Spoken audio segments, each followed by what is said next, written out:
pull you into this here. So, young women, as you're working with young women, both discipleship and in general their needs, what are their dominant challenges, or is the spiritual formation or the discipleship that take place, is that different for as you're seeing in young women versus young men, or what are their greatest challenges? You know, I think that just because of the age, adolescent females are more communicative than males. And I mean, we even see that in the preaching forum, at least for us. Most of our Award of Merit winners for fine arts are female. And they can preach, and they're ready to be taken seriously. And I think there's so many girls out there that they truly want to disciple others. I think they're sometimes a little bit more forward and more outspoken than generally guys can be. Not always, depending on the personality, but I see that overall girls really have that desire to be taken seriously. They don't want to be put on the back burner, and most of them don't even have the ideology that I grew up with, where women are not to, speak in church and the man's the leader. Most of them have never even, that's way past them. They're Not even on their radar. Not even on their radar. They're like, I'm gonna do what I want to do and say what I want to say, and I want to be taken seriously, and I can do this. And I really feel like they want to be equipped to speak out and to spread the gospel, and they're ready to be equipped. Right. Yeah. Well, within the Assemblies of God, I know that we have a great heritage of being very open for women being involved in ministry. Yes. And yet, in practice, it's not really robust, as far as strong positions. So we're needing to fall in line with our identity of how it was formed in the very beginning with it. Yeah. But Bethany, your experience as just being a pastor's wife, DYD's wife, involved in ministry yourself, how do you see, what's been your perspective of women in ministry? Are there less opportunities? Or is it what are like the challenges for women who really feel a call into ministry, and yet this is the world that we live in? I think I have a little different perspective from being in Arizona, because we do have, I believe I've heard that we have the most ordained women or licensed women out of any other district. So for us coming into Arizona, we have so many women youth pastors and, pastors, and, I see it as very healthy as far as, what we're seeing in our area, which is really, really good. Yeah. And it's not necessarily what I grew up seeing. And my parents did have a few of their friends were, women lead pastors or something like that. So I did see that healthy, but it wasn't very common. And so I feel like we are shifting into that of, it's not like it used to be, where we would have grown up being, it's, women don't speak, stuff like that. And Doesn't that sound weird, just coming off your lips, or it's weird in my ears that women don't speak in church, like, oh. Now, that's interesting, though, that you say that, so there's a greater portion of women youth pastors. Are we finding that to be the case? Is there, what would you say is your percentage in your districts as far as women youth pastors specifically? The percentage number would be interesting for Southern California. We are seeing more and more of that, and we celebrate that. And I have to say this, that our women youth pastors, they are workhorses. When I think about what they have to juggle between family and ministry, which is from a man's perspective, it's much different than a man's, what they have to juggle. So what they do with their personal life, what they do with ministry, and our female youth pastors, they do a bang up job. I'm super proud of them. And as a dad of only girls, I have 2 daughters.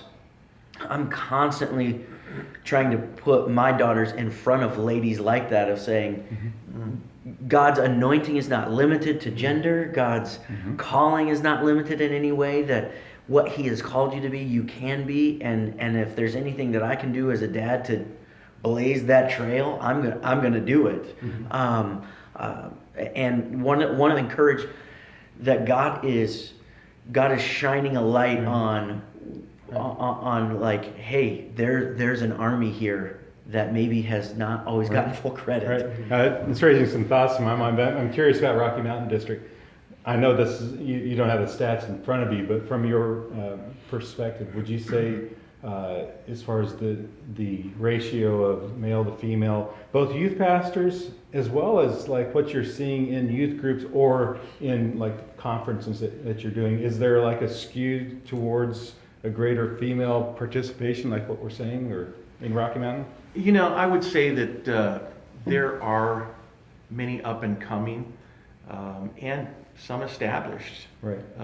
female pastors and youth pastors. But there is still so much room for improvement there. Yeah. You know, I think there has just been a perception, and I think we've discussed that. It's very inaccurate, but it's real. Mm-hmm. And so I think a lot of times our female counterparts have not felt just released to be in ministry. And I think part of that is cultural as well. You know, when you talk about having a female pastor and a male pastor in a small church, that creates problems. That creates issues of, hey, we're going to a conference. How are we going to do this? Are we both traveling alone, or are we going to bring somebody else with us? So there are complications in that through our culture that we have to deal with. Right. But I think those are some issues that we can definitely address and deal with in a way that's constructive, and it allows for this component. Renee is much more relational than I am. That's just who she is. And so to have her a part of my staff it's just incredible. Right, it balances that. It really helps me in a tremendous way. So adding that component to a staff is tremendous. Right. And so maybe communication or relationship maybe isn't the particular strength of a female counterpart, but she will bring strengths to that staff. And I think that's what we have to look at, is saying, wow, you know, God's gifted them to contribute something great to this vision. And Well, see, it's interesting because like here at Vanguard, it's a little bit different dynamic because you have just a higher education sure. model, but we're about 70-30 as far as skewed towards females on campus as far as traditional undergrad. And I remember whenever I was a youth pastor that there's a greater degree of young ladies involved in the youth groups. Is that true across the board, that there's it's skewed that direction where there's a greater number of... We actually even have some youth pastors that the lead youth pastor is the woman, not her husband. Right. And I don't know if you guys have that as well, but they're just dynamic leaders, and the husband is the support behind that ministry, but he's not the one that's preaching every week. The woman is, and it's a great example for our girls to feel just empowered to be able to really do whatever God's called them to do, whatever that looks like. You don't have to marry a preacher to go into ministry. You can be in ministry all by yourself with God's help, you know, and I think that really does empower girls to really feel that. And you know, it's good, I think, to have women speakers, and I know you had one here in Southern Cal. One of your speakers was a woman. I think that's really good, just as an example for our girls to say, hey, if God's called you to speak, then speak. Whatever He's called you to, you need to follow through and do that, and you know, really empowers them to do that. Right. The social stigmas, though, I think are still with us. You know, I even think about, you know, whenever a pastor calls me and, you know, I say, well, you know, what are you looking for? And, well, I want a married couple, you know. And so, you know, when you talk about an unmarried youth pastor, well, he's second on the list. Or, you know, maybe even, single gal, you know.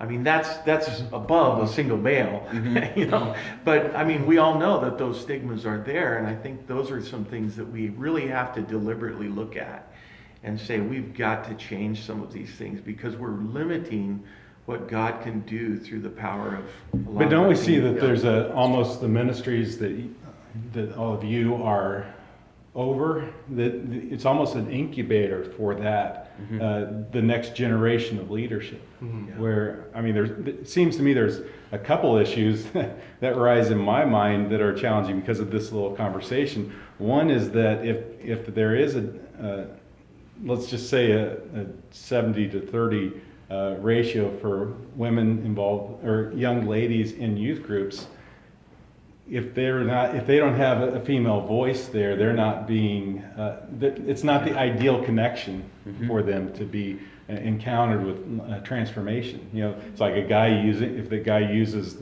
a sports illustration inside of a message, all the guys get it immediately, maybe, if football, and the young ladies have to translate it.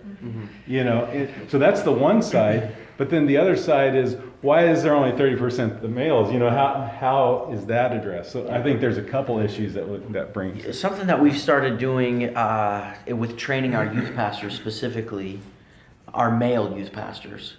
So I started to have conversations with our female youth pastors, the ones that are the lead youth pastors. And one of the things that they continually bring up is that guys, like when we fill up a room of just youth pastors, the guys don't know how to connect or relate. That it's kind of an awkward thing because they're like, well, I can't joke with you like one of the guys. I can't, you know, these kinds of things. And so we started challenging our youth pastors, our male youth pastors specifically, that bring a female onto your team to help collaborate in your sermon writing. One, it teaches you how to work with a female so that you're not so awkward like, oh, I have to be so guarded. And of course, use wisdom, be guarded, make sure that you're not alone, and all of those things are there. But with this, like what you're talking about, the ratio of the room, I know that I can only speak from a male's perspective. So if I have a female who's helping me craft this message, knowing that who my audience is, then I at least can try to use illustrations or phrases or verbiage or whatever from a female's perspective that would bring that audience in. I'm still only going to do it from a male's perspective, but at least there's a female voice, and it creates a place for me to show my female students females can be leaders. Like, they're helping you write this message. And as a youth pastor, I shared the platform with female. Hey, I didn't. We had female students that spoke. We had female leaders that spoke. All of that was there. But I thought I could be next level intentional by actually having a female voice in every sermon that I speak, even if they're not on the stage. And my students know, hey, this leader here and that leader there, they helped me write this message today. Right. And so just trying to, again, as we coach our youth pastors, we want them to work with females, but then we also are, even subliminally, I don't know, whatever it is, we're just creating there's a level of influence and leadership and validation and voice that our females get, even if it's coming from a male perspective, because they know, oh, a female was a part of what we're seeing here today.